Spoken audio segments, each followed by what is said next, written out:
10 কোটি টাকা তার জন্য তুলে রেখেছিল রাজস্থান। 17টা বল খেলে বৈভব সূর্যবংশী যা করলেন, জমে গেল আইপিএল।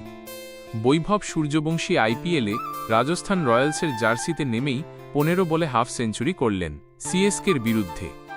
রাজস্থান রয়্যালস এবারের আইপিএল নিলামে ঠিক করেই রেখেছিল, যেভাবেই হোক তাঁকে দলে নেবে, তাতে যদি 10 কোটি টাকা খরচ করতে হয় তাও করতে রাজি ছিল তারা। 10 কোটি টাকা আলাদা করে রাখা ছিল সেই ক্রিকেটারের জন্য।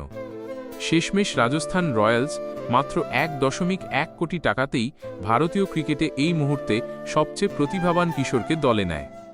তার নাম বৈভব সূর্যবংশী। সিএসকের বিরুদ্ধে 47 বল বাকি থাকতে 8 উইকেটে ম্যাচ জিতল রাজস্থান। রাজস্থান রয়্যালসের সিইও জে ক্লাশ ম্যাক্রামের আগে জানিয়েছিলেন, বৈভবকে নাগপুরে ফ্র্যাঞ্চাইজির হাই পারফরম্যান্স সেন্টারে নিয়ে গিয়ে পরীক্ষা করা হয়েছে। তাকে দেখে মুগ্ধ হয়েছিল সবাই। সেই সেন্টারে বৈভব 1 ওভারে 17 রান করেছিলেন, 3টি ছক্কা মেরেছিলেন তিনি। লাইক করেন এবং চ্যানেলটি সাবস্ক্রাইব করেন, তাহলে আজকে আপনি ভালো খবর পাবেন।